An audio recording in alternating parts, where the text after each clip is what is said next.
Olá, conselheiros, conselheiras. Sejam todos muito bem-vindos a mais um episódio do nosso podcast Os Conselheiros, aqui pelo nosso canal da Board Academy no YouTube e também pelo Spotify. Se é a sua primeira vez conosco, muito obrigado pela sua presença. Te convido a se inscrever no nosso canal e também ativar aí o sininho para que você seja notificado sobre os próximos episódios. Deixe a sua curtida, o seu comentário, a sua pergunta. Conheça mais sobre a Board Academy e todos os seus programas de formação. Aqui no nosso podcast Os Conselheiros, nós trazemos convidados muito especiais, empresários, executivos, conselheiros, para falar um pouco sobre a sua trajetória de vida pessoal, profissional e, com isso, trazer insights, pílulas de sabedoria sobre aquilo que a gente pode aplicar aqui no nosso dia a dia. Hoje comigo, mais uma vez, meu querido Humberto. Tudo bem, Humberto? Tudo bem, Marcelo. E você? Uma honra estar aqui com você. Muito bom. Você é muito importante para a gente aqui e faz um papel exemplar no nosso podcast. Eu tenho ouvido recomendações, assim, comentários, na verdade. Pô, e aquele americano brasileiro, vai estar aí com você ou não? Eu vou pedir pro pessoal que está aqui nos assistindo, procure aí na Board Academy o episódio onde o Humberto estava do outro lado da mesa, onde nós entrevistamos ele e ele conta a história dele. Um brasileiro que em determinado momento foi parar nos Estados Unidos e passou boa parte do seu tempo lá. Por isso que ele fala assim meio estranho, tá, pessoal? É o sotaque. É um americano, um paulistano, não sei, né? Mas é uma pessoa muito querida e esse eu acho que é o seu charme aqui e o pessoal gosta muito de te ouvir. Quem que a gente vai trazer para conversar conosco hoje? Olha, hoje nós temos aqui, foi um colega de PFCC meu. É mesmo? Sim, verdade. Mais uma coincidência, que legal. Que legal, muito feliz de recebê-lo aqui. Nós temos aqui hoje, ele é empresário na área de assessoria financeira. Opa, um tema importante. Então nós temos aqui hoje conosco com o Mauro Munaro. Mauro, seja muito bem-vindo aqui no podcast Os Conselheiros. Muito obrigado, Humberto. Obrigado, Marcelo. É um grande prazer estar aqui. Obrigado de coração. Uma honra tê-lo aqui. Muito bom. Olha só, eu não tinha nem me tocado dessa coincidência. PFCC 5 vocês fizeram, já há mais de ano atrás, e agora se reencontrando aqui no podcast. Mauro, um privilégio, uma honra. O privilégio é meu. Para a gente ter você aqui, para contar um pouquinho da sua jornada, da sua história. A gente brincava aqui nos bastidores, né? Se o Humberto tinha te passado aí o roteiro da nossa conversa. E acho que vocês que estão nos assistindo, já estão conosco, sabe que aqui é um bate-papo, né? E nada muito engessado. Esse, inclusive, é o grande DNA aqui da Board Academy, né? A governança proativa, algo que não é, assim, tão corporativista, tão travado, né? É informal, né? Informal. Isso reflete no nosso dia a dia aqui e também aqui no nosso podcast. Então, sinta-se em casa, realmente. Muito obrigado. Entre amigos. Afinal de contas, você faz parte da nossa Board Family. Nome que foi cunhado pelo nosso querido Udo Guedes, né? E é assim que a gente se considera mesmo. Todo mundo que vem para a Board Academy não é simplesmente um aluno, veio aqui para pegar um certificado e vai embora. Nós nos tornamos Board Members e fazemos parte dessa grande família de um ecossistema que hoje já tem mais de 3 mil membros no Brasil e mais de 15 mil ao longo do mundo, porque nós somos parceiros da Board Partners, uma empresa da Alemanha que está em outros 10 países. Então, quando você faz parte desse ecossistema, as portas se abrem, oportunidades surgem para todos nós. Mas eu não vim aqui para falar da Board Academy ou da Board Partner, nós viemos aqui para falar do Mauro. E Mauro, a primeira pergunta que eu quero soltar para você é o seguinte: qual a sua origem, onde nasceu, onde cresceu, primeiros passos ali na carreira, decisão profissional? Conta para a gente um pouquinho dessa história até a gente chegar ao dia de hoje, que é o que você está fazendo na parte de assessoria financeira. Perfeito, Marcelo. Eu nasci em São Paulo, sou de São Paulo, capital. Meus pais vieram do interior, até estava falando com o Humberto. Meu pai é de Franca, na região de Franca. Minha mãe é da região de... Franca é do sapato, isso? Dos sapatos, exatamente. E minha mãe é da região de Polônia, né? Ali uma família italiana que veio, né, da Itália, ficaram ali na região. Mas a minha mãe veio para São Paulo muito pequenininha. Meu pai já veio já moço, já. Se conheceram aqui, casaram. Eu sou ali da região da Zona Leste, ali do Tatuapé. Então eu passei minha vida inteira ali. Morei ali, casei ali, né, sou casado com a Sandra, não temos filhos, né, optamos por não ter filhos, foi uma decisão nossa, para curtir, né, curtir a vida, e temos os sobrinhos, que já está ótimo, né. E eu acabei me formando em Ciências Econômicas pela PUC de São Paulo, Fiz aqui em São Paulo mesmo. Alguma referência familiar? Por que a decisão dessa profissão? Dessa profissão, acho que tem bastante a ver com o irmão da minha mãe. Hoje eu sei, né, que isso do lado passado a gente já pensava. Desde criança eu sempre fui muito próximo à família italiana, né? Então a gente estava sempre junto, né? Os primos, os tios, passava o ano novo todo mundo junto, né? E meu tio é formado em ciências econômicas. Então eu acabei, acho que me inspirando nele, talvez. Na verdade, eu, quando era criança, eu queria ser cabeleireiro.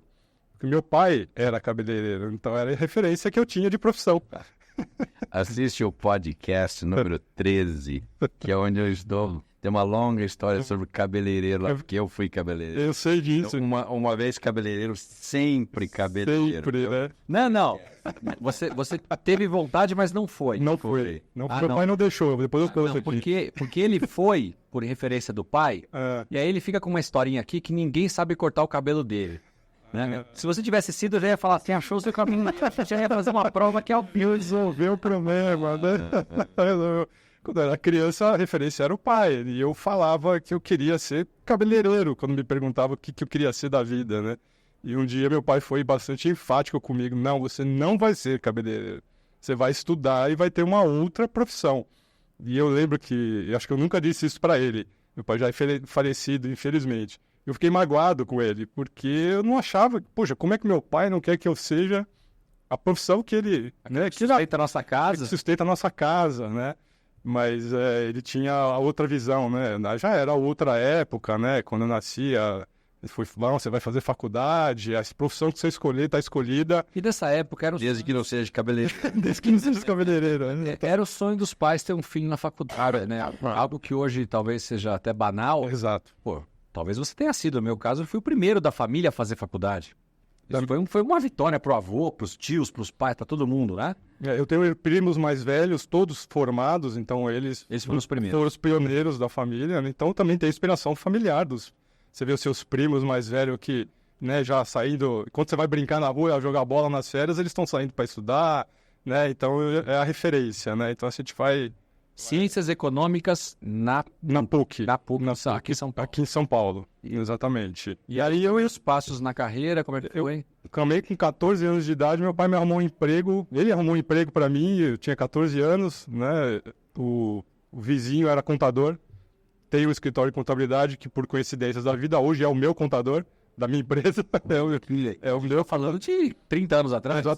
Exatamente. Eu tenho 48, com 14 anos eu comecei a trabalhar no escritório de contabilidade como digitador do CPD lá. Estava balanço, pessoal, os contadores, né, a folha de pagamento. Era tudo na mão na época, não tinha ainda, não era automatizado, era só o CPD. Então eu era o digitador do CPD ali, punha tudo no computador, no sistema, para sair o balanço. E o bichinho da contabilidade não te picou naquele momento? Então, olha, eu pensei em fazer, até naturalmente, né, você tá ali no meio, mas não me atraiu, assim, de fato. Falei, puxa, acho que não é isso. Né? E aí eu olhava pro dono do escritório e olhava pro tio. Porque o tio tá indo melhor. Eu vou aqui. Que isso, né? Sim, né? Exatamente. A gente procura o que é mais próspero, né? E eu tinha, por conta desses eventos familiares, né, de final de ano, conversava muito com meu tio, né? Conversava, queria saber, eu tinha curiosidade. Como conversava com os meus primos também, naturalmente, mas como ele tinha feito, né, eu acabava me aproximando, perguntando como que era a empresa, o que ele fazia, né? E aí eu acabei me interessando e fui fazer ciências econômicas ali. Quanto tempo você ficou naquele escritório? Eu fiquei dos 14 para 15 anos, eu faço um aniversário, comecei um mês antes de fazer 15 anos, basicamente. Fiquei 2 anos ali, aí eu saí do escritório para fazer cursinho preparatório para a faculdade. Eu fiz o ângulo ali na Tamandaré, né, ali no centro, e eu lembro que o dono do escritório, ele falou assim, você vai sair para estudar, né? Então eu vou te pagar 4 meses de cursinho. Então o dono do escritório, que era o nosso vizinho, ele pagou 4 meses do cursinho. Então eu fazia o cursinho de manhã e à tarde, porque era praticamente o dia inteiro de estudos, né? Ia para casa e continuava estudando para poder passar no vestibular. E aí eu fiquei aquele ano, né, com 18 anos ali, basicamente, estudando. E aí eu passei Vem a fase militar. Na fase de militar, fui liberado, excesso de contingente, né, a maioria acho que ainda é assim, né? A maioria é liberado, né? E, então não acabei não servindo. E aí entrei na faculdade e voltei a trabalhar no escritório de contabilidade, porque aí precisava pagar a faculdade, né? Meu pai falou, ó, é com você, né? Com você. E aí eu falei de novo lá com o ex-patrão, ele falou, não, pode voltar, pode voltar a trabalhar aí. Mas eu fiquei alguns meses, aí logo depois eu ingressei no mercado financeiro. Naquele mesmo primeiro ano de faculdade, poucos meses ali, acho que 3, 4 meses que eu estava na faculdade, eu fui trabalhar no Unibanco, na área de atendimento ao cliente, que existia o Unibanco 30 horas na época. Sim. Né? Então eu fui trabalhar numa área de back-office ali no... Inclusive um parênteses aqui, né? O Unibanco, depois foi adquirido pelo Itaú, né? Isso. Já era, na verdade, um banco que havia adquirido na Nacional, né? Foi um pouco depois que eu entrei o Unibanco Nacional. Aquele banco que o Ayrton Senna usava o chapeuzinho do Banco Nacional, não sei se você lembra disso, né? Sim. Foi onde o Nacional se tornou conhecido com repercussão internacional. Sem dúvida. O Senna realmente era um garoto propaganda do Nacional. Mas o Unibanco era um banco extremamente inovador, né? Quando ele veio com essa história de 30 horas, como assim 30 horas? O dia tem 24. Pois é. E ele falou, não, mas o nosso banco vai atender, realmente, o 30 é um provocativo, né? Para dizer que a gente está online o tempo todo a favor do cliente. Você passou por esse momento ali. Por esse momento, era 24 horas da onde você estiver e 6 horas na agência, que era o período do horário bancário. Essa era a ideia, saca? Por isso, dos 30 horas. 6 horas presencial na agência, mas às 24 horas estamos à sua disposição. Dá 30 horas. Né? E o Unibanco, na época, implantou até o Banco 1, que depois acabou não dando certo. Hoje até tem um pouco disso, mas foi inovador naquela época, que era o courier. Né? Você não precisa nem ir na agência mais. Eu vou até você. E aí é um motoboy. Algo que até o cliente levar dinheiro, pegar cheque. Van Gogh, não sei o que ele ainda faz hoje, né? Naquela época o Unibanco já... Exatamente. Isso. E eu lembro depois, numa época, num treinamento ali dentro de alguma das áreas que eu passei dentro do Unibanco, eu lembro do símbolo do Unibanco, né, que era um infinito ali, né? E quando eu era criança, uma vez vendo uma propaganda de TV, isso eu lembrei muitos anos depois que eu já estava trabalhando lá no Unibanco. Eu vi uma propaganda na TV e eu perguntei para minha mãe, o que é isso? Não sabia ler na época ainda. Falou, é o Unibanco, é um banco. Aí ela me explicou. E eu lembrei disso num treinamento. Aí eu falei para minha mãe naquela época, um dia eu vou trabalhar lá. Mas falei de criança, né? Sei lá, 10 anos de idade, 8 anos de idade, enfim, não sei. E aí acabou sendo uma profecia. Agência, você trabalhava? Eu trabalhava em departamento. Eu não trabalhava em agência, eu trabalhava no departamento, que era o back-office do 30 horas. Então, tudo que era processado ali no telefone com o cliente era sistêmico. Tinha alguma coisa em Cotia ou na Raposo, não tinha? Tinha na Raposo Tavares, que era o Centro Administrativo de Informática. Eu tinha um primo que trabalhou por um bom tempo. Né? Que era o CAL na época. CAL. Centro, esqueci agora o nome completo. Então era o CPD lá, né? Basicamente tinha algumas áreas de TI também lá. Então eu trabalhava no atendimento, no back-office do 30 horas. O cliente ligava, pagava uma conta... Se algum pedido, alguma coisa, era tudo processado no sistema e o back-office confirmava toda aquela operação, ver se tá tudo certo, né? Auditoria, enfim. Fez carreira no Unibanco? Como é que foi? Fiz carreira, eu trabalhei, dali eu fui para a área de crédito, né? Dali, do 30 horas surgiu uma oportunidade, eu mudei de área, fui para a área de crédito, análise mesmo de crédito. Né? É o motor do banco, né? De qualquer banco, né? Emprestar dinheiro. Né? E aí eu fui para uma área de avaliação de crédito pessoa física.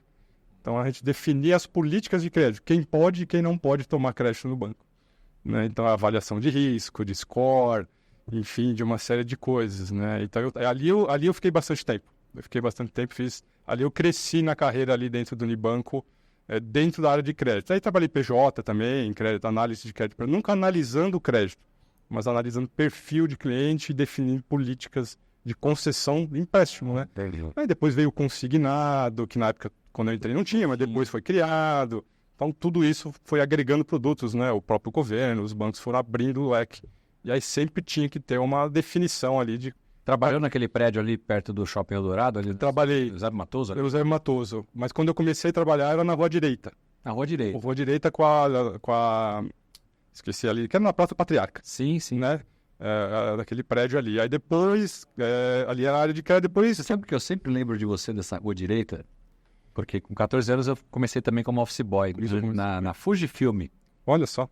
Máquinas fotográficas, filmes. Eu ia muito na Rua Direita e tem ali, justamente num cruzamento, eu não sei como é que é o nome hoje daquilo, um coreto, sei lá, um um negócio no meio de uma praça lá, onde ficam alguns engraxates. Sim, onde é a bolsa, onde era Era a bolsa.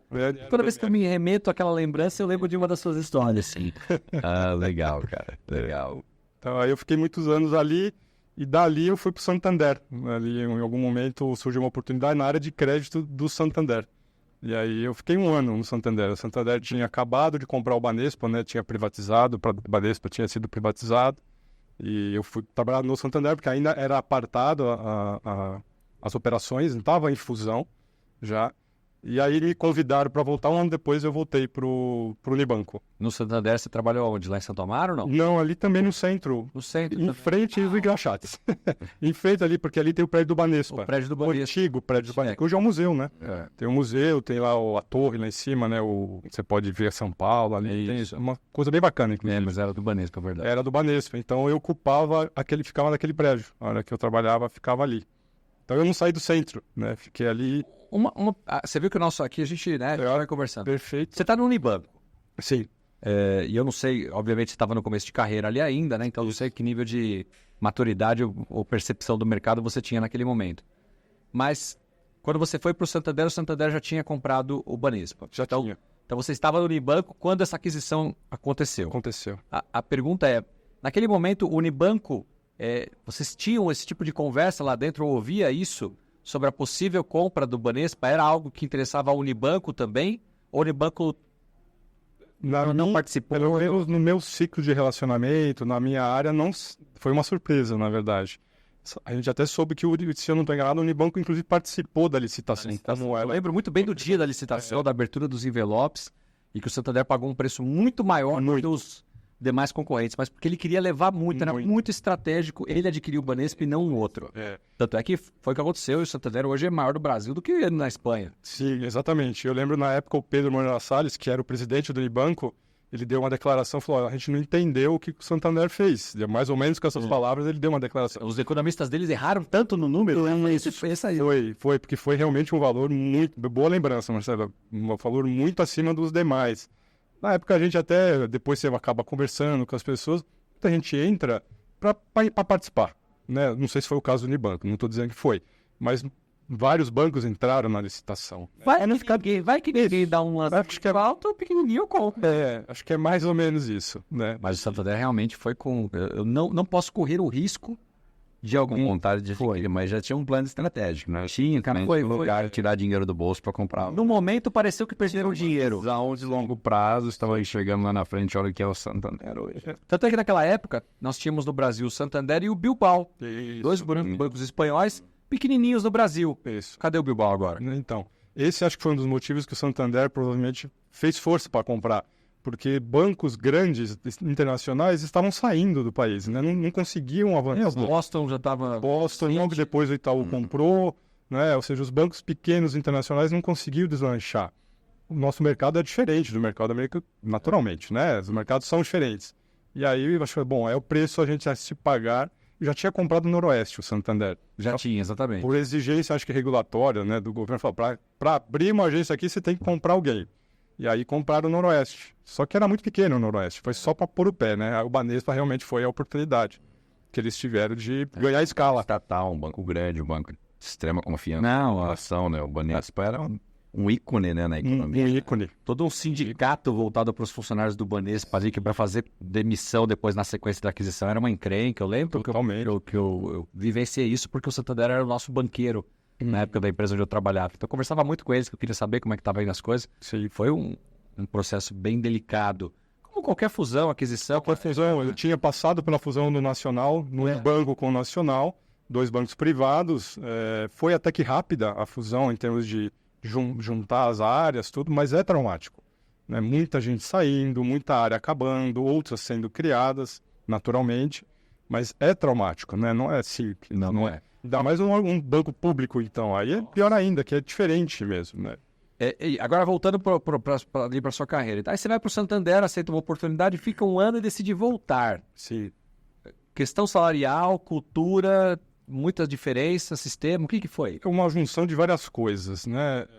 Eu tinha acabado de casar, foi em 2003, quando eu fui para o Santander. Eu fui solteiro e voltei casado, né? Foi bem na na fase que eu tava para casar, tava casamento marcado já. Inclusive, quando eu fui, a pessoa que me entrevistou, que me aprovou, falou: ó, só tem uma condição. Em março eu vou tirar 15 dias de férias porque eu vou casar. Isso era dezembro de 2002. Se eu não puder tirar férias, eu não posso vir. Ele falou: não tem problema, porque depois só de um ano, né, que você tira férias. É o tipo de coisa que a gente tem que combinar antes, né? Senão não tem jeito, né? Ó, o rapazinho aqui não combinou comigo antes, tá vendo? Mesmo assim ele vai, olha lá. Então, Que é verdade, se libertar. Ele avisou. Essa visão, né? Só não falou quando, ele falou em algum momento ele deu uma né? Então eu fui por motivo salarial, foi uma proposta muito boa, né, salarial. O meu gestor do Unibanco, ele até propôs cobrir a oferta para você ficar, mas naquele momento para mim era um desafio a mudança. Eu já estava desde 95 no Unibanco. Eu entrei em 95, no ano que eu entrei na faculdade. Em 95 eu entrei no Unibanco e era 2002, dezembro de 2002. E eu falei: eu preciso passar por essa experiência. E morrendo de medo, naturalmente, eu vou casar. Vou para um ambiente completamente hostil no sentido de diferente. Não conhecia ninguém lá. Não conhecia ninguém lá. Vou ter que me enturmar, vou ter que mostrar serviço novamente para pessoas que não me conhecem. Né? Mas era uma necessidade, né? Era uma oportunidade. Né? Eu lembro que um grande amigo meu amigo até hoje, amigo diário, a gente trabalhava junto no Unibanco e a gente foi almoçar e eu contei para ele. Eu não tinha falado para ninguém do trabalho do Unibanco que eu estava vendo essa oportunidade, que eu já tinha sido chamado. Ele falou: Mauro, tá com medo? Eu falei: tô morrendo de medo, Márcio. Ele falou: vai com medo mesmo, né? É uma lição, né? Assim, Segura na mão de Deus e vai. E vai. Foi mais ou menos isso, merda. Ele falou: vai com medo mesmo, né? E ali eu falei, despertei, falei: puxa vida, né? Realmente, né? Eu vou. E fui. Aí eu tomei a decisão, o meu gestor fez a contra-oferta, eu agradeci honrosamente, obrigado, mas não vou aceitar. E ele virou para mim e falou assim: eu vou te trazer de volta. Ele fez. Tá bom. Vai lá fazer um MBA, que daqui a pouco você está de volta. E um ano depois eu voltei. Ele me convidou para voltar. Voltou para a mesma área. Para a mesma área, para a mesma estrutura. Uma pessoa que trabalhava naquela área se aposentou. E aí abriu uma vaga. Aí ele falou: Mauro, o fulano saiu. Você não quer vir ocupar a vaga? A oportunidade está aqui. E aí eu voltei. Foi uma diferença cultural muito grande por conta da fusão Banespa, Santander. Eram culturas diferentes, né? Uma cultura espanhola e uma cultura órgão público, né? Tinha muito disso, né? Tinha muitos funcionários do Banespa que não, por acordo sindical na privatização, não podiam ser mandados embora, né? Só que as áreas estavam sendo extintas e não tinha vaga para todo mundo, não tinha espaço para todo mundo, como em qualquer fusão de empresa, né? E muita gente ficava, infelizmente, sem fazer nada, né? Então criava-se um choque, né, ali de cultura mesmo, né? De esvaziamento das posições. A mudança cultural. A mudança é muito grande. Muito grande, muito grande. E aí eu falei: puxa vida, né? Não tá legal aqui, né? Talvez eu fui no pior momento, digamos assim, para aquela estrutura, né? E aí, quando veio o convite para voltar, eu voltei e falei: bom, tá bom, vou voltar. No fundo, financeiramente para mim foi muito bom. Não foi planejada a volta, mas aconteceu. Foi muito boa financeiramente. Minha esposa estava desempregada naquele momento, então não tinha como recusar a volta, né? Aí eu voltei para um ambiente que eu também já conhecia, aí foi até mais fácil deslanchar ali também. Quanto tempo mais ficou? Eu fiquei até pouco depois da fusão do Itaú. Aí eu fiquei lá, participei da fusão do Itaú. Logo depois que eu voltei para o Unibanco, isso foi em 2004, 2003, final de 2003, 2004.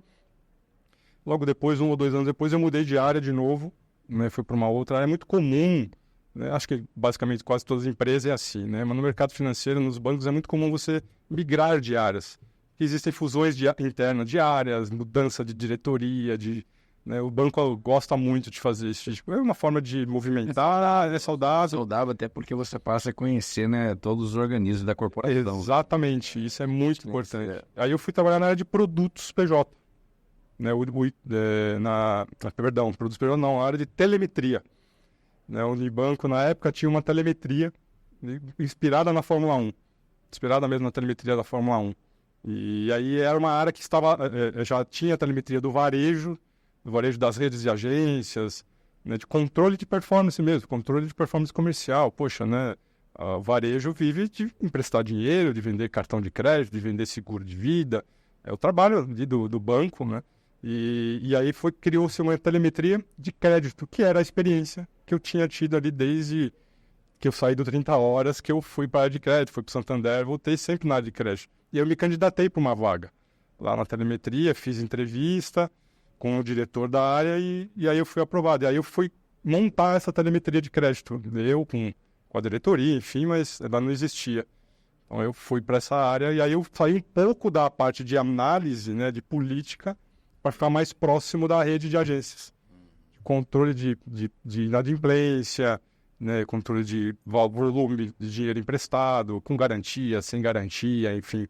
Né, a gente fazia todo o trabalho ali de inteligência e levava isso para a área comercial para mostrar números, para que houvesse uma performance melhor, um controle melhor dos indicadores, junto com as demais telemetrias. Então, ali foi quando eu conheci o varejo.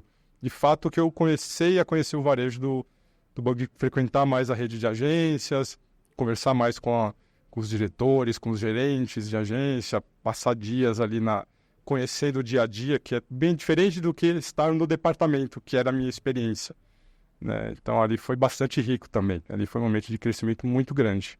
Você falou que você ficou até que o Itaú... queria até que você abordasse isso, porque confesso que eu não tenho isso muito claro para mim. O Itaú comprou o Unibanco ou eles ambos decidiram se fundir? E você estava lá nesse momento. Como é que foi isso lá dentro? Como é que foram essas conversas? Eu estava na telemetria, na época, justamente, quando houve a fusão. Foi uma fusão com troca de ações entre os acionistas ali, né? Mas foi claramente uma compra do Itaú que era banco, que era maior. Era maior, ficou a marca Itaú, que fazia todo sentido ficar a marca Itaú. Ficou Itaú Unibanco na razão social, mas é Itaú, né? Nas agências, o nome ficou tudo Itaú. Foi uma surpresa, pelo menos, e eu digo, não foi só para níveis médios ou baixos, né? Para a diretoria, inclusive. Porque no dia que foi anunciado na televisão, estava todo mundo, eu lembro, no meu andar, nós tínhamos um andar, como era uma telemetria, tinha um estúdio parecido com esse, era muito frequentado pelos gerentes, diretores comerciais, então tinha um espaço de convivência no andar. Tinha várias televisões que ficavam às vezes ligadas, em noticiário, era passado apresentações de números, etc. E eu lembro que nesse dia todo mundo sabia que ia ter um comunicado, mas ninguém sabia o quê. E juntou o andar inteiro e muitos diretores que eram nossos clientes da área de telemetria também foram para lá e ninguém estava sabendo de nada. Uau! Ninguém estava sabendo de nada. Então, aí depois foi se divulgado. Então, foi uma surpresa muito grande. Ninguém sabia de nada. E aí, como é que fica? E agora? Né? Natural, né? Ainda mais numa situação que a gente já imaginava que o Unibanco seria a parte comprada. Pelo tamanho, pela proporção. Né? A gente já imaginava que fosse. E o Unibanco talvez não tivesse realmente ali no porte de Santander, Itaú, Bradesco, né? Mas era vamos dizer, eu acho que era o quarto banco do país, dos nacionais, né? Dos bancos privados, né? É da Itaú, o Santander era maior por escala do Banespa. Isso. Né? E o Bradesco. O Bradesco, né? E Unibanco. Unibanco, exatamente. Eu lembro até de uma expressão assim do mercado que o Unibanco é a bola da vez, é o banco a ser comprado por alguém. Se alguém decidir entrar no Brasil, isso. Qual o banco mais interessante para se adquirir? O Unibanco. Eu lembro que, se não estou enganado, o Santander, antes dele comprar o Banespa, surgiu um boato no mercado, assim, né, boca pequena ali, né, discussão de mercado. Podia ser, o Pedro, inclusive, o Pedro Moreira Salles, ele veio a público desmentir qualquer coisa. Acho que você falou Bilbao Vizcaya, acho que ele também, se não estou enganado, foi um que foi... vai comprar o Unibanco, uma época. E o Pedro também se posicionou, falou que não era verdade. Engraçado que do Itaú, ninguém sabia de nada. Nem esses boatos surgiram. Olha. Nem esses boatos surgiram na época, né? Todo mundo descobriu, assim, ao vivo, na TV. Né? E aqui a gente sabe do processo de discussão, foi de mais de ano de discussão. Mais de ano de discussão, e eu já participei de processos de compra, assim, e é muito interessante. Não sei se você teve experiências como essa, sim, tive, mas são reuniões em locais totalmente anônimos.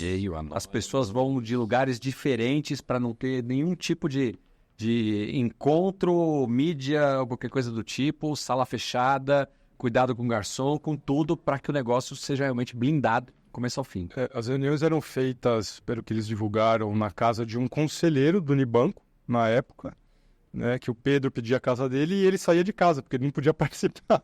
Então o Pedro pedia a casa dele emprestada, que era do Israel, e ele cedia a casa para o Pedro. Pô, provavelmente ele sabia com quem o Pedro ia se reunir, mas ele não participava de nada, e foram várias reuniões ali entre o Setúbal, o Roberto, né, e o Pedro, provavelmente em algum momento outras pessoas das famílias, né, até que se chegasse num consenso ali de fusão mesmo. E aí decidir como era a fusão, como seria, né, a troca de ações, que nomes ficaria, enfim, né, toda aquela... Mas participar de um processo, seja o comprador ou quem é comprado, é muito interessante, né? Sim. É uma loucura, mas é uma experiência. Tem Depois a gente leva para a vida para ajudar outros empresários que vão passar também por um processo de fusão. Eu acho que estou estou agora vivendo isso, um processo aí de venda de empresa, e acho que é o 8º que eu participo. Então, o primeiro foi muito complicado, mas depois você vai entendendo o ritmo das coisas, dinâmica, as dificuldades que cada um traz, cada um, mas já não é uma novidade. Então, isso te ajuda muito enquanto profissional. Fica lá até virar Itaú, isso. E aí... A minha área, a telemetria, como não existia no Itaú, no primeiro momento ela migrou. Ela continuou existindo, né? Aí, nesse momento, ela expandiu, porque o Itaú tinha mais negócios do que o Unibanco. O Unibanco era a rede de agências e a Fininvest, que era a antiga financeira do Unibanco. Né? O Itaú tinha a financeira do Magazine Luiza, financeira do Pão de Açúcar, financeira de vários players ali de varejo. Então foram abertas várias telemetrias específicas para cada negócio do Itaú. Então houve uma expansão da área naquele primeiro momento. Né? Quem tinha criado a telemetria no Unibanco era o Schettini, que ficou na estrutura do Itaú. Ele continuou lá. Hoje, acho que pelo que eu sei, ele não está mais lá, mas na época ele ficou. Então levou esse conceito para os demais negócios financeiros do Itaú. Então expandiu a área. E eu continuei na telemetria de crédito. Continuei ali com a telemetria de crédito, aí expandindo não só para a rede de agências, mas para todas as financeiras que o conglomerado atuava. Né? Então, teve uma contratação de gente. Né? Então, acho que a gente aproveitou bastante gente de áreas que estavam saindo, que estavam fechando. Né? Isso foi... Então, em processo de fusão sempre tem, infelizmente, os que são desligados e os que são contratados, né? Faz parte... Você realocados para diferentes áreas. Exato, realocados, exatamente. Você continuou no centro ou aí nesse momento mudou? Não, quando eu fui para telemetria, eu saí do centro e fui lá para Eusébio Matoso, antes da fusão. Isso, aí eu saí do centro porque aí a área era lá, ali do lado do Shopping Eldorado. Então aí nós ficamos ali, com a fusão, a nossa área continuou ali, só que aí nós tínhamos um problema, entre aspas, de deslocamento, porque o centro administrativo do Itaú era no Jabaquara, ali na Conceição, no metrô Conceição. Eles têm na Conceição e na Avenida do Estado também, não tem? Tem na Avenida do Estado. Tem sim, que é o que hoje é o que era da Raposo Tavares do Unibanco. Exatamente. Que é a parte de tecnologia. Eu sei porque eu trabalhei numa empresa de tecnologia que minha equipe ia muito para a Avenida do Estado, mas porque é a tecnologia. Isso, exatamente. Então tem a Avenida do Estado e nós vimos muito, a gente se deslocava muito para Conceição, para fazer reunião com a diretoria, fazer reunião com os nossos clientes, né? Nós prestávamos serviços para essa parte estratégica do banco, né? E aí, em algum momento, eu não lembro, talvez um ano depois, alguma coisa assim, surgiu um andar lá, um espaço no andar, e aí a gente foi lá ocupar, lá na Conceição. E aí na minha área, foi lá para Conceição. Daí ficou mais fácil em termos de deslocamento, porque o cliente estava no andar de baixo, no andar de cima, no prédio do lado, né? Que é um complexo ali de 4, 5 prédios, né? Então aí ficou muito mais fácil em termos de logística. Você ficou quanto tempo no Itaú? Itaú, aí da telemetria eu fui para a área de produtos. Aí, que era lá mesmo na Conceição, mas era outra diretoria. Aí eu fui cuidar de produto PJ. Continuei atendendo o varejo, mas numa outra frente. Né? Nós fazíamos toda a parte de tecnologia. Né? Nós não éramos TI. A TI prestava serviço para nós éramos a parte de produtos mesmo. Criação de produto, manutenção de produto, capital de giro, conta garantida, produtos atrelados ao BNDES, tudo que o cliente PJ toma na rede de agências. Então, a área prestava serviço, era uma área de projetos, né, para a área de produtos e para a área de TI. Então a gente melhorava o sistema, poxa, mudou uma norma do Banco Central, precisa fazer uma adequação no produto, né? Mudou um imposto, precisa testar, precisa ver se está funcionando mesmo, se está cobrando corretamente, né? O imposto ou aquela demanda governamental. Então a minha área cuidava desse processo de ajuda. Poxa, veio uma determinação, veio uma melhoria necessária, né? O nosso cliente passava a ser também a rede de agências. Eu estou com dificuldade, o cliente está querendo isso e eu não consigo fazer. Então a gente melhora processo, né? Melhora projetos, e aí era essa atividade que a gente desempenhava ali. Então foi uma área bastante interessante também. Porque Por quanto tempo você ficou no Itaú? aí eu fiquei até 2015, quando eu pedi demissão. E aí eu já estava querendo empreender. Em 2013, começou a surgir ali acho que o passado quis começar a voltar na mente. Eu já participava nessa época, como eu falei, a família da minha mãe é italiana, né? Então, quando meus bisavós vieram de Polônia para São Paulo, eles venderam uma fazenda lá, que não era algo tão grande, né? Mas foi suficiente para eles venderem e comprar uma casa em São Paulo, ali perto de onde eu morei a minha vida inteira, ali no bairro da Tatuapé, ali próximo. E eram 10 filhos, minha avó era uma das 10, né? E minha bisavó falou para um dos meus tios, né, irmão da minha avó, esse dinheiro aqui é para vocês 10. Abre algum negócio, põe os 10 como sócios e abre uma empresa. E aí, meu tio, um dos tios, né, da minha mãe, né? Tio-avô, exatamente. 2 ou 3 ali, eles se juntaram, criaram uma empresa de vassouras. Eles abriram uma empresa de fabricação de vassouras. E eram 10 sócios, né, os 10 irmãos. Né, e foi por algum momento alguém da Mercedes-Benz, amigo pessoal ali, um dos 10, e aí essa pessoa falou, você não quer prestar serviço para a Mercedes-Benz? A gente faz vassoura. Não, muda o negócio, eu te dou todas as máquinas, vocês fabricam peças para os nossos caminhões. Tá brincando. Foi assim. Que legal. E aí eles viram uma oportunidade. Tem que fazer alguma coisa para poder aparecer um anjo, né? Um anjo não aparece para quem não está fazendo nada. Exatamente, exatamente. E aí eles abandonaram o negócio de vassouras e passaram a fabricar peças para Mercedes-Benz. Para caminhões, tratores, né? Basicamente caminhões, acho que para carros também depois, mas para o começo para caminhões. Só que aí vira uma oportunidade, né? Poxa, e para as outras montadoras? Aí o negócio foi crescendo, né? E aí eu comecei a entrar no mundo empresarial vendo esse meu tio economista, que ele era empresário, ele tinha a empresa dele, né? Mas ele participava em nome da minha avó desta empresa familiar, né? E minha avó, eu lembro quando eu era criança, minha avó, ela ia muito na minha casa, nos meus pais. Todo sábado eu estava com meu avô e minha avó. Essa é a memória que eu tenho dos meus avós, né? E ela sentava comigo e com a minha irmã, eu devia ter 10 anos de idade, sei lá, alguma coisa assim. Quando tinha alguma coisa da empresa, ela sentava, abria a informação ali, eu e a irmã sentava no chão junto com ela, e ela contava, a empresa faz isso. Ela contava a história da empresa, ela não participava, né? Mas os irmãos dela participavam, ela e os outros irmãos, de como estava andando, de como era, o que fazia, como é que estava indo.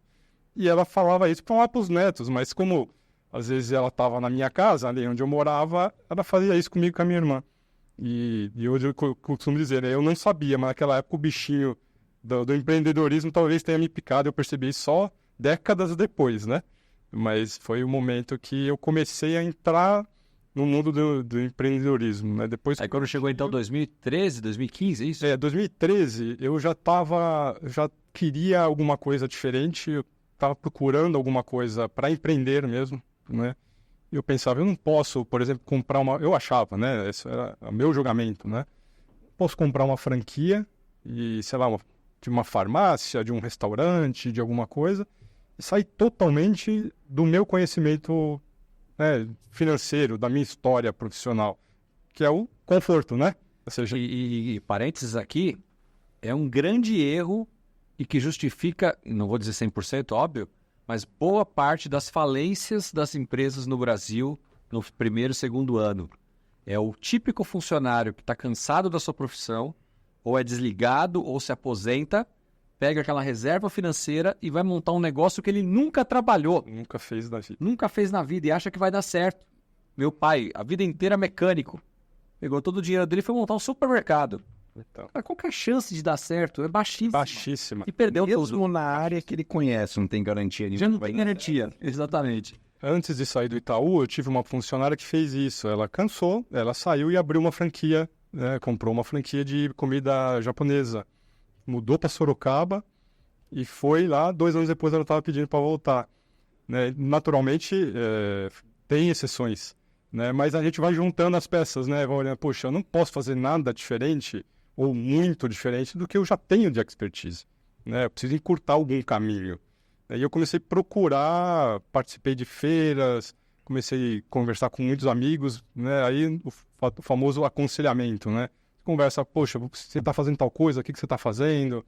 Comecei a conversar com amigos, né? E aí uma festa de aniversário da família, né? Estava lá uma festa de aniversário, um primo meu que fazia tempo que eu não via, ele falou, ô Mauro, o que você está fazendo? Ele falou, eu estou no Itaú, trabalho na área de produtos, tal. Não quer tomar um café comigo? Ele fez. Falei, claro, vou. E o escritório dele era 3 quarteirões da minha casa, assim, muito próximo. E um dia eu marquei com ele um dia à noite, saí do banco, trabalhava lá na Conceição, morava no Tatuapé.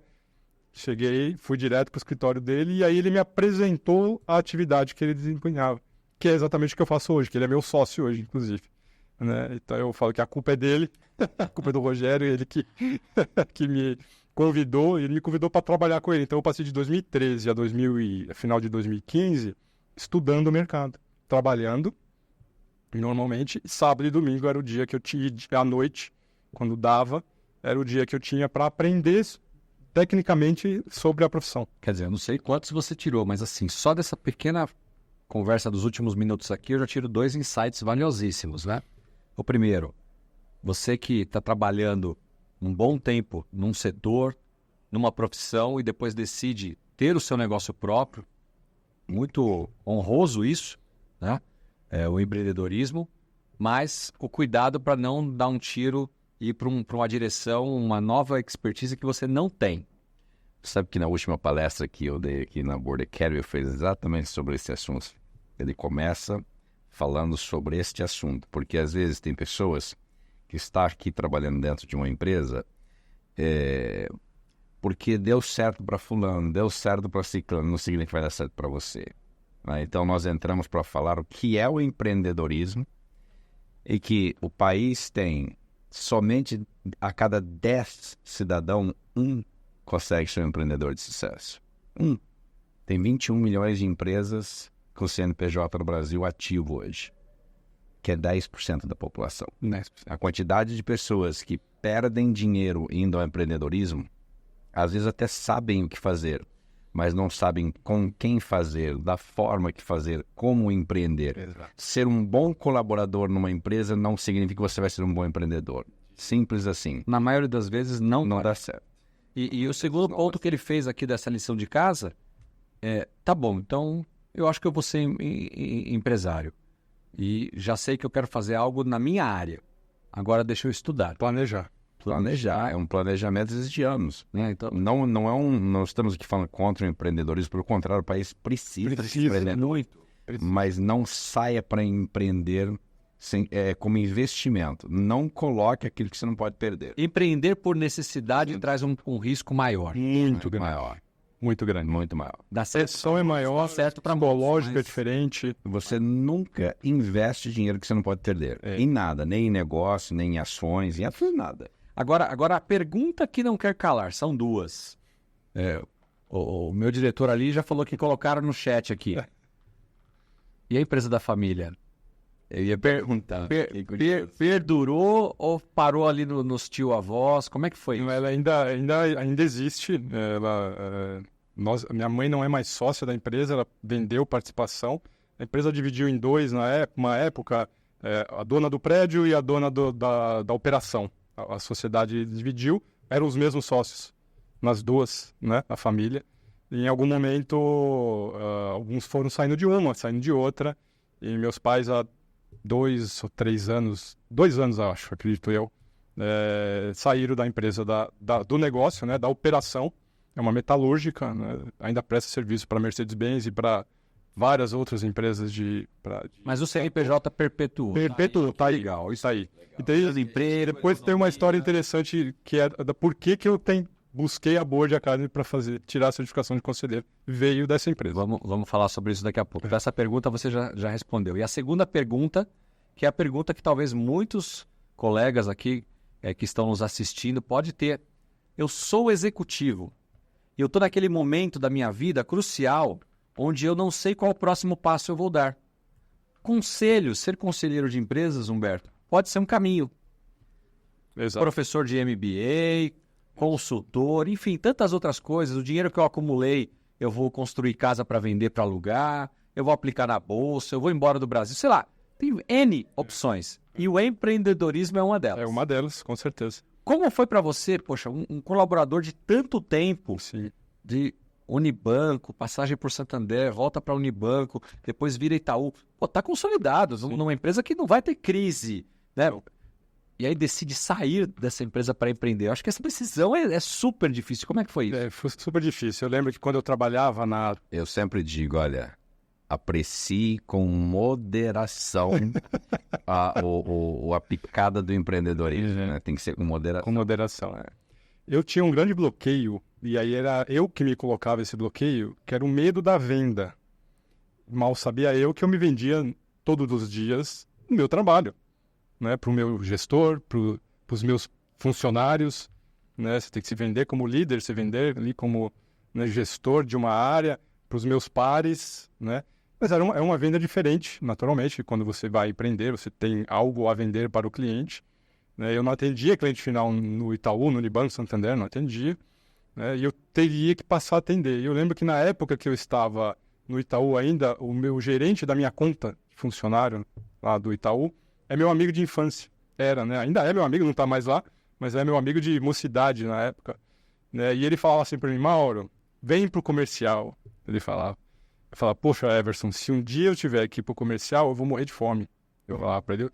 Nunca ninguém tinha me dito isso, mas eu não me achava capacitado para trabalhar com o comercial, né? Atender diretamente o cliente, né? Então, esse era um bloqueio. Então, esse período que o meu primo me convidou para conhecer a empresa dele, para conhecer o escritório, comecei a participar de treinamentos.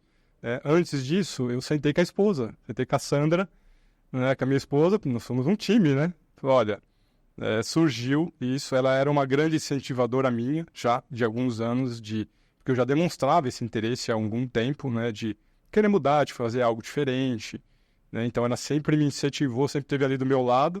Quando surgiu essa oportunidade, ela falou, vou com você. Ela ia comigo nos treinamentos, à noite, no sábado, quando tinha nos encontros, ela ia comigo, né? Não porque ela queria, né, Para te apoiar. Para me apoiar, né? Então, foi ali 3 anos, basicamente, de estudo, de planejamento, acompanhado até por ela, me dando essa força, esse incentivo, né? Deixa eu fazer um parênteses aqui, e você já viu que eu já fiz isso algumas vezes. Tenho certeza que a Sandra vai, ou se está aí assistindo esse episódio. Então, primeiro eu quero te parabenizar pelo maridão aqui. Mauro é uma pessoa muito querida dentro da Board Academy. E também te parabenizar pela esposa, companheira que você é, diante desse relato que ele trouxe aqui. Não tem um homem de sucesso sem uma mulher não atrás dele, mas ao lado dele. Eu tenho certeza que você é essa mulher. Parabéns, viu, Sandra? Obrigado, Marcelo. É exatamente esse o nosso pensamento. Então, ela me apoiou e quando eu me senti confortável, né, poxa, eu já sei, tecnicamente, já quebrei a barreira do eu sei vender, eu consigo estar na frente de uma pessoa, explicar o meu trabalho, desenvolver um trabalho, conquistar aquela pessoa como meu cliente, né? Aí eu tomei a decisão, de novo em conjunto com a esposa, e pedi demissão do Itaú. Pedi demissão. Eu entreguei minha carta de demissão para o meu gestor. Quando eu falei para os meus pais, quase os dois morreram. Mas não foi uma decisão com um tiro no escuro. Não. Fez um planejamento. É isso. Empreenderem é maravilhoso. O país precisa disso. Mas não pode ser porque eu estou com raiva do patrão. Não pode ser porque eu tive um dia ruim na empresa. Não pode ser por esse motivo. Porque eu acho que eu vou ficar rico amanhã. Eu vou ficar rico amanhã, né? Empreender é algo muito sério. Muito sério. Muito difícil, né? Você pode perder tudo que você colocou ali. Tudo. Eu pôs o seu nome na frente mesmo. Exatamente. Na frente do CNPJ. As pessoas, pessoa jurídica, eu falo, atrás de toda pessoa jurídica tem uma pessoa física. Exatamente. Pessoa jurídica não funciona sem uma pessoa física, né? E eu sou uma pessoa, nós somos numa família evangélica, cristã, então eu fui buscar também as minhas confirmações divinas, né? Poxa, eu quero fazer isso, né? Será que eu estou no caminho certo, né?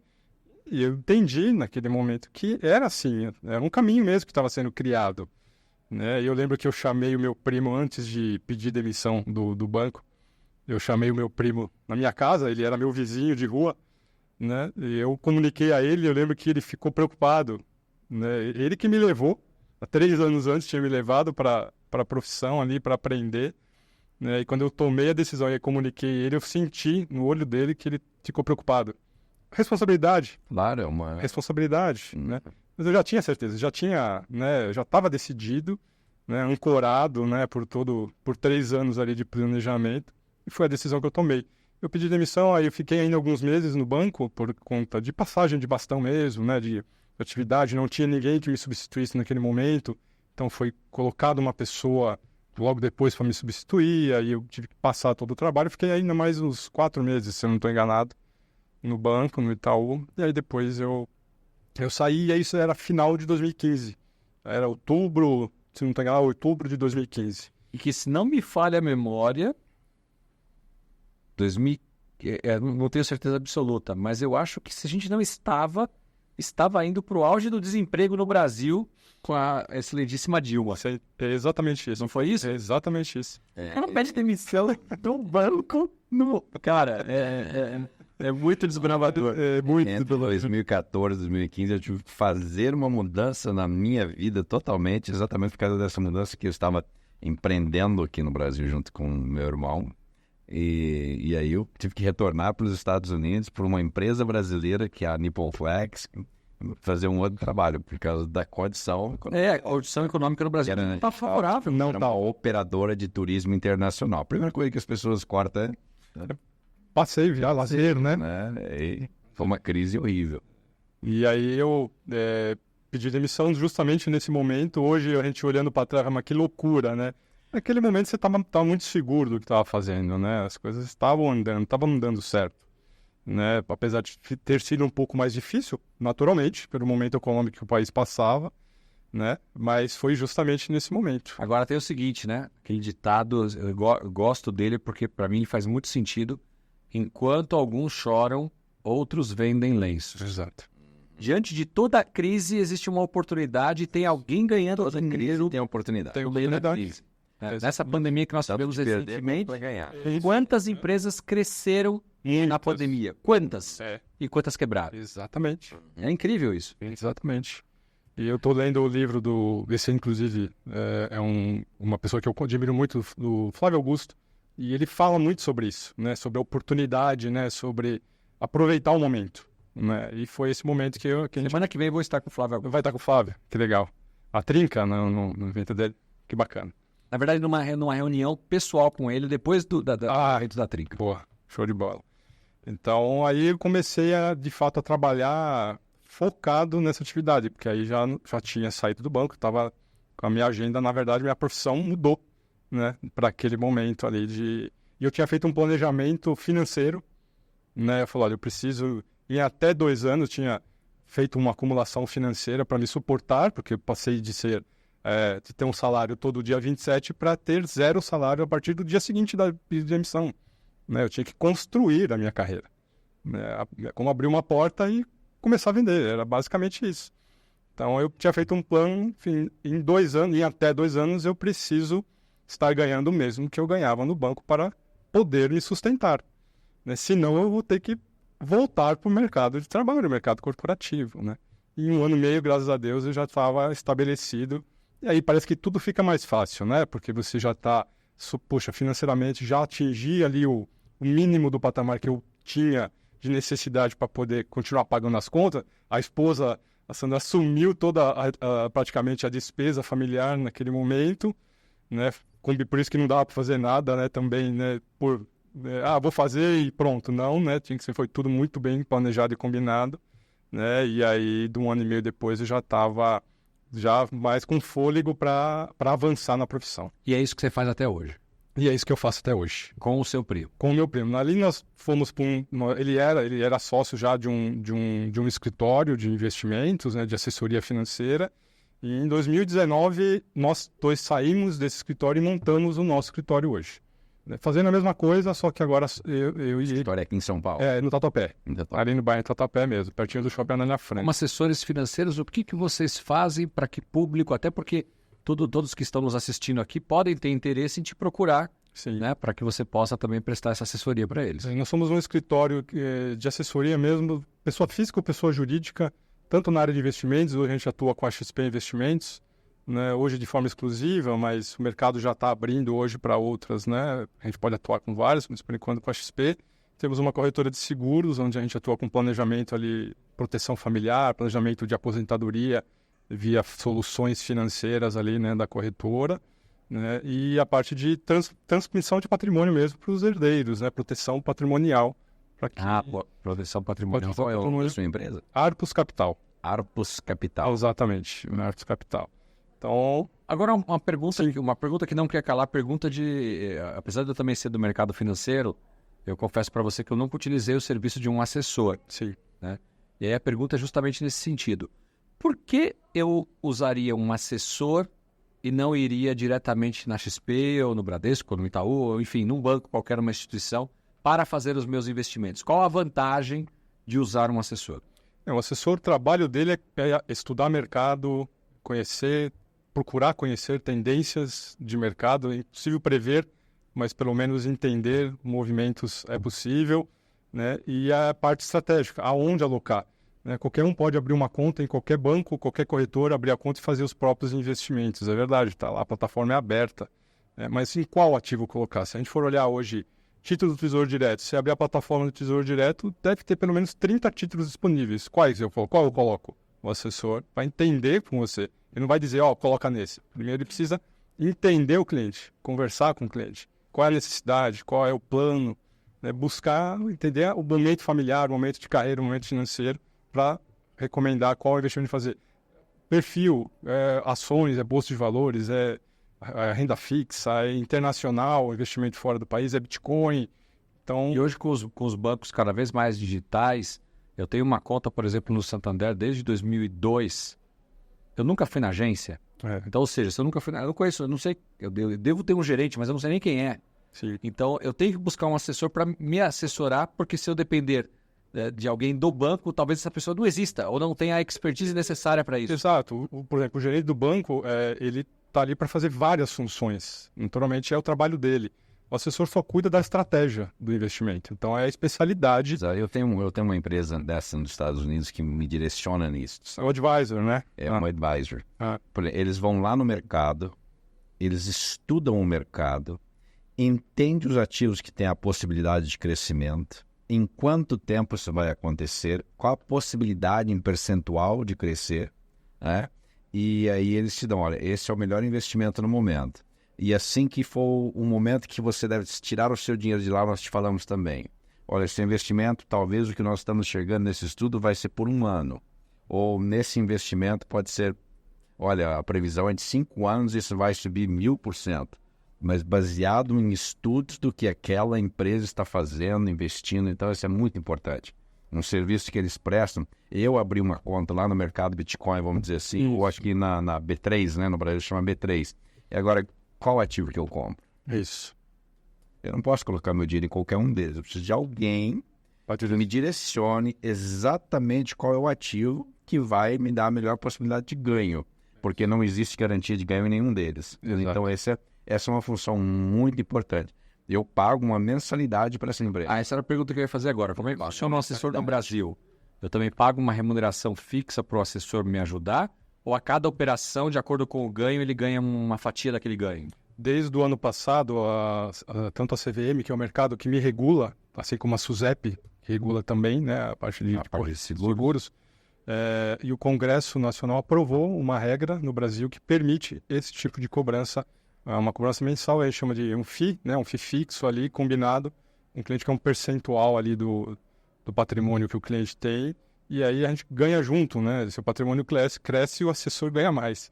Né? Se o cliente perde dinheiro, o assessor ganha menos. Então, é um trabalho ali, um risco junto, né? Então, desde o ano passado é permitido isso. Até 2022 era comissionamento, era venda pura, venda e comissionamento. Então, E é isso. Para as empresas que eu uso, eles, assim, tá esse investimento. E se acontecer alguma coisa de errado, eles te mandam uma mensagem, vende de imediato. Isso. Não chegou. Porque às vezes a previsão pode não dar certo. Exato. A previsão pode não dar certo. Então eles estão ali de olho no seu investimento para te garantir que da melhor forma O possível. interesse deles é que renda mais porque você é mais... Ele me fideliza como cliente.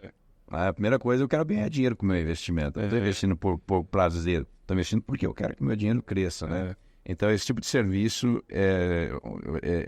eu recomendo muito às pessoas que eu quero investir, mas como? Usam um assessor. Um assessor. Quem sabe fazer. É isso, é o trabalho, né? É justamente estudar e conhecer mercado e direcionar. Você tem uma ideia? Esses dias eu recebi um report muito interessante. Não vou citar o nome da empresa porque eu não quero incentivar ninguém a investir, porque investir é algo pessoal. Né? Você não pode colocar ninguém no caminho, a pessoa tem uma decisão única e pessoal. É uma empresa, é um sistema que mudou, vai continuar mudando a economia mundial. Começou e vai mudar e tudo vai ser dependente disso. Esse ativo na área que eles estão vai ser 20 vezes maior do que o Bitcoin. O Bitcoin é dependente dele. Sem esse sistema, o Bitcoin não funciona. E esse sistema vai ser maior do que o próprio Bitcoin. A previsão é até o final da década. Até o final da década, em 6 anos. A tecnologia está avançando muito, né? Eu não vou citar nome para não... o cara lá me recomendou isso, eu não faço. Exato. Né? Não posso mais ser isso. Eu assisti o podcast lá da Board, o cara recomendou, eu não sou fazer, perdi meu dinheiro e vem aqui processar. Então não vou citar nomes. Claro. Mas o quê? Mas eu, Humberto, teria essa informação sem esse advisor? Não, tem muito difícil. Entendeu? É isso mesmo. Não adianta, poxa, aquilo estourou. Já estourou, cara. Já foi, né? Aqui no embrião dele que vai fazer ele estourar. O cara que estudou já foi. Mauro, já chegamos a 1 hora de entrevista. O papo aqui tá ótimo. A gente ficaria mais 1 hora aqui, mas a gente tem horário e o nosso telespectador também tem uma previsão aí de assistir. A última pergunta que eu quero te fazer é o seguinte, até caminhando lá para a história que te levou ao conselho, né? Sim. A empresa familiar, da avó, com os tios-avós, né? Na verdade, vindo fundos dos bisavós, na verdade, né? E que continua até hoje. E aí você deixou no ar, esse foi o motivo porque eu cheguei na Board Academy. Isso. Conta essa história pra gente caminhar pro nosso final. Bacana. Como eu falei, a minha avó, né, começou ali me municiar de informação desde criança sobre a empresa. Quando eu me tornei, depois da faculdade, né, já era casado já, na faixa dos meus 30 anos ali, eu comecei a participar das reuniões de sócios dessa empresa. A convite do meu tio, né, e de alguns sócios começaram a incentivar a geração que estava crescendo a participar do negócio. E eu comecei a participar em nome da minha mãe. Minha avó já tinha feito ali uma divisão de cotas, né, aquela questão tributária, etc. Então, eu comecei a representar minha mãe nessas reuniões de sociedade. Né, e aí eu comecei a conhecer o que era, de fato, administrar uma empresa. Naturalmente, eu não estava no dia a dia, não era meu trabalho, eu trabalhava no banco na época, né, mas eu comecei a estar no meio, a conhecer. Tinha o conselho, porque é uma empresa SA, então é obrigatório, por lei, ter o conselho de administração.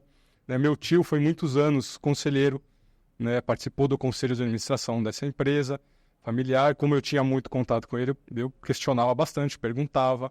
Né, em algum momento eu participei da diretoria da empresa que cuidava do prédio, do patrimônio da empresa. Então eu comecei a ter muita interação com a administração da empresa e com o conselho de administração da empresa. Porque apesar de eu não atuava no conselho, a diretoria tinha uma relação muito grande. Em um determinado momento, a empresa decidiu por contratar um conselheiro profissional. Porque antes era só membros da família. O estatuto, inclusive, teve que ser mudado, ser votado, né, votado em assembleia de cotistas, né, de sócios, e foi aprovado a contratação de uma pessoa estranha à família, ou seja, um profissional, para atuar como presidente do conselho de administração. E eu estava participando da diretoria nesta época. E ele trouxe toda a visão de governança corporativa para a empresa. né? E eu participei ali talvez quase 2 anos com ele, com todos os conselheiros, com quem quis participar, porque foi aberto a oportunidade para quem quisesse participar, conhecer, se aprofundar no negócio, e eu fui uma das pessoas que me interessei em participar ali. Então aquilo, poxa, algo que eu gostaria de fazer, algo que eu acho que eu poderia seguir como carreira, inclusive, né? Então eu me aproximei dele, do Roberto, né? A gente criou bastante conexão e ele me falou do IBGC. Na verdade, eu conheci o IBGC através dele, né? E aí fui pesquisando até que eu conheci a Board, né? Pelo LinkedIn que eu conheci. Aí, como eu já era algo que eu estava procurando, né? Aí eu fiz o Board Starter e depois, logo na sequência, finalizou o Board Starter e já me matriculei no PFCC. Eu fiz a turma 5, fizemos juntos eu e o Humberto. Verdade. Foi assim que, né, eu digo que foi a minha avó a introdutora de tudo isso, né? Sim. Hoje eu sei, na época era uma criança, né? Mas foi mais ou menos isso. Tudo é uma sequência. É uma sequência. Hoje você tá em alguma cadeira de conselho ou ainda Não estou. Mas hoje nós temos um conselheiro no nosso escritório. Nós somos uma empresa pequena, não somos uma empresa grande, mas a gente trouxe, né, conceito para dentro da minha empresa. Então hoje Faz muito sentido. Faz muito sentido. Não tenho um conselho de administração, eu tenho uma pessoa que ele atua como conselheiro de empresas, né? E ele é um conselheiro para nós. Então nós temos ali reuniões programadas com ele, prestação de contas, abrindo portas para nós, dando ideias, né, para nós, né? Ele é um ex-executivo do Bradesco, né? Então, ou seja, o espeto, como é que é casa de ferreiro, o espeto tem que ser de ferro, né? Não pode ser de pau, né? É isso. Então a gente também acredita tanto que trouxemos um para dentro de casa. Muito bom, muito bom. Parabéns pela trajetória. Obrigado. Pela carreira, obrigado. Seja a carreira como colaborador aí da instituição financeira e depois também no empreendedorismo. E especialmente por essa visão, eu vou ficar com isso gravado aqui da nossa conversa. Primeiro, uma decisão importante, né, arriscada, mas planejada, né, Exatamente. de atuar no segmento Para que você já empreender, conhecia. tem que planejar. Não é de qualquer forma. Não pode ser. Parabéns, desejamos muito sucesso a você e a todos vocês que estão nos assistindo ou vierem assistir depois desse episódio. Fica aqui a nossa recomendação, né? Mauro Monaro, certo? Isso, Mauro Monaro. Monaro, a empresa Arpus Capital. Arpus Capital, aqui de São Paulo. A-R-P-O-S. Z. P-O-Z. Ah, tá. P-O-Z. A-R-P-O-Z. Arpus Capital. Se você está precisando de um assessor financeiro aí na área dos seus investimentos, conte então com o Mauro e a sua equipe. Então, Mauro, muito privilégio enorme conhecer um pouco mais da sua história aqui. Você é de casa, é um board member, conte conosco, seja na sua empresa, nas empresas que porventura você vier a assessorar e que precisem talvez de um conselho também. A Board Academy, você sabe que é a sua casa e está aqui à sua disposição. Muito obrigado, eu que agradeço. Humberto, últimas palavras? É uma honra tê-lo aqui, Mauro. Muito obrigado pelos seus conselhos. Foi uma aula para nós aqui de história, né, da economia brasileira aí, né? E também podemos aí ajudar pessoas no sentido de como que eu invisto meu dinheiro. Não vá sozinho. Dinheiro não faz amigos. Trate ele mal e ele vai embora. É isso aí. O que traz... Às vezes, uma única vez que você não trata ele bem, ele te fala tchau. O que traz a riqueza é o trabalho. Exato. Né? Mas a assessoria, né, o investimento, ele potencializa isso. Né? Não é o único caminho. Mas é um potencializador de patrimônio.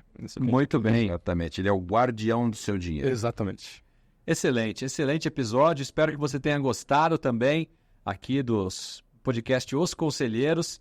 E, novamente, se é a sua primeira vez aqui conosco, te convido a se inscrever no canal, ativar aí o sininho para que você seja notificado de próximos episódios. E se você curtiu, dá aí a sua curtida, compartilhe esse episódio com outros colegas, familiares que possa fazer sentido. Você pode, através de um compartilhamento, estar ajudando outras pessoas. Então, manda aí no seu WhatsApp, no seu grupo aí da família, o link desse nosso episódio de hoje. Com certeza vai estar ajudando aqui o Mauro, a empresa dele, mas especialmente pessoas que possam se interessar por esse tema. Nós aqui da Board Academy somos, então, uma escola que forma conselheiros para o mercado e que ajuda empresas e empresários a montarem os seus conselhos. Se você se enquadra em um desses casos, entre em contato conosco. Será um privilégio, um prazer poder ajudá-los. Nos vemos no próximo episódio. Obrigado e até mais. Tchau, tchau. Tchau. Tchau. Obrigado.